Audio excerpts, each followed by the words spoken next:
Hi, I'm Jennifer and this is Kate, and today we have a very unique Catholic book find to share with you.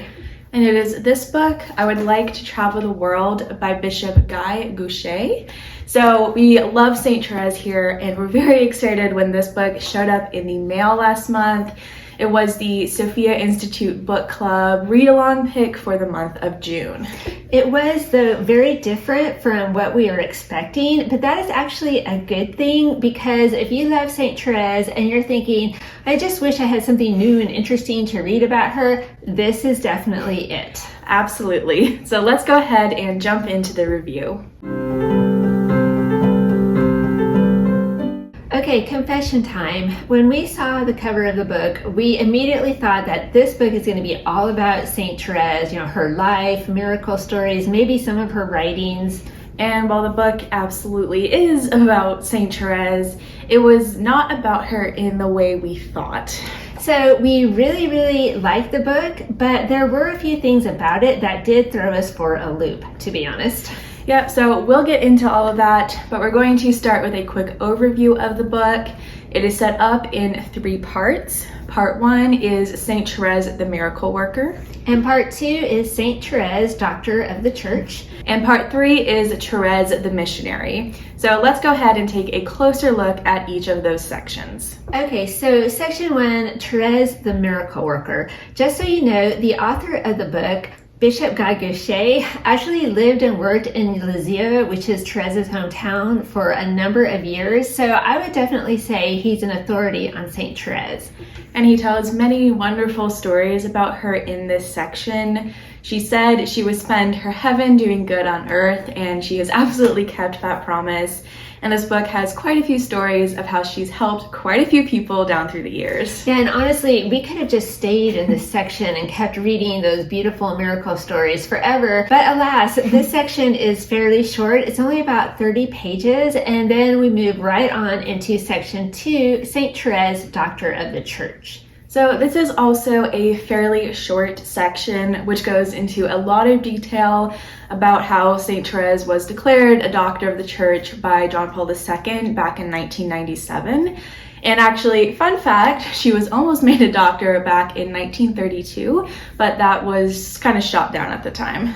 So this book also gives you information about the other female doctors of the church, St. Catherine of Siena and St. Teresa of Avila. And as I'm reading it, I'm thinking, and St. Hildegard of Bingen, because she's a doctor of the church too, isn't she? Yes, she is. Pope Benedict XVI made her a doctor of the church in 2012. We looked it up. But St. Hildegard is not in this book. So that made us think, hey, wait a minute, when exactly was this book written? So it turns out this book was originally published in 2003 in France. So this isn't really a new book, it is just a new edition of this book in English. So that was kind of a surprise for us. We didn't realize that. Yeah, so it's more of a new to us book, which is fine, but that point confused us a little bit, so heads up on that. But as we know, it is not a small thing to be declared a doctor of the church. So there were many theologians and priests who really worked hard on Therese's cause, and all of their names are listed for you on page 72. They're all there, so we can thank them. There's a lot of detail in this section. But it is fun to see just how determined these men were that she become a doctor of the church. They were her champions, and you can absolutely tell they just loved her so much. Yeah, that was actually a very sweet part of the book, how determined they were. They were going to get what was right for St. Therese. So anyway, moving on to part 3 of the book, St. Therese, the Missionary. This covers roughly a 10-year span starting in 1994, and it makes up the main part of the book. So we know that Therese always wanted to be a missionary, but in reality, she was a cloistered nun who lived in France and never went anywhere. But she did pray all the time for the missionaries, and she is the patron saint of missions. and she famously said, "I would like to travel the world." So in 1994, she finally got her wish to travel the world, but in a very unusual way. So in that year, her relics, basically her bones, began a world tour that covered 70 countries and 5 continents. She went all over Australia, Canada, the United States, South America, anywhere you could think of, and you get to travel along with her in the book. Yes, there is a lot of detail about every place that she went, how she got there, what time she got there, and every person who met her when she arrived at her destinations. No, literally, all of their names are written down too. There are definitely a lot of names in this book, for sure. Which isn't really a bad thing, but it did get a little overwhelming and it took a lot of getting used to. Yeah, that was a surprise. It was a unique feature of the book, but it did make it a little bit hard to sit down and just read long stretches of this book in one sitting, because honestly, the names and the dates and the times tended to run together. We had to break it up. But it's not just all names in this section, don't get us wrong. There are also lots of great stories mixed in from the places that she visited. There are conversions, there are stories of miracles, healings, and protection.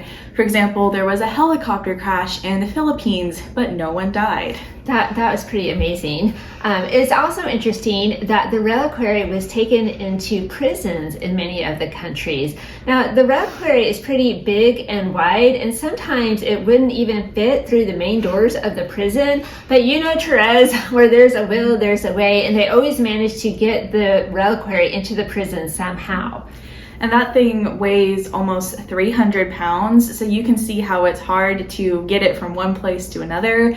Like, how do you even transport a 300-pound reliquary? Well, they did it all. They did car, plane, boat, helicopter, dog sled. There's even an official Therese mobile. But we think she probably really enjoyed traveling in all those different ways. And we did have to laugh, because when we were done reading the book, we realized that while there are Catholic saints who are incorrupt, which means after they die, their bodies don't decay in the normal way, St. Therese is not one of them, which was disappointing to people at the time. But if you think about it, it all kind of works out, because she wanted to travel the world, and what is easier to transport, a body or bones? So it's almost like someone planned that one. That is so Therese. So what was our bottom line for this book? What did we think about it overall? Well, once we got past all the names, we really enjoyed it.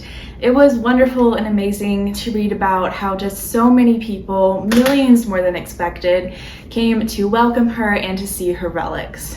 And in some places like Lebanon and Iraq, a lot of Muslims came to see her.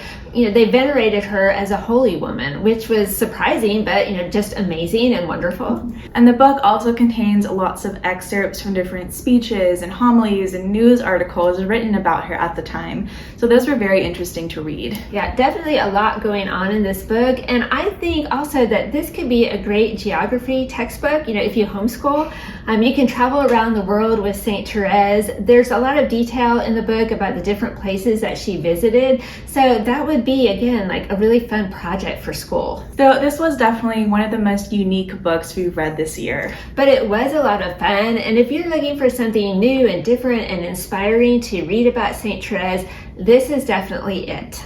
So let us know in the comments if you've read this book, and if you have, what you thought. We would love to hear your opinion. So we hope you enjoyed today's video. Thank you so much for watching, and we'll see you next time. Bye.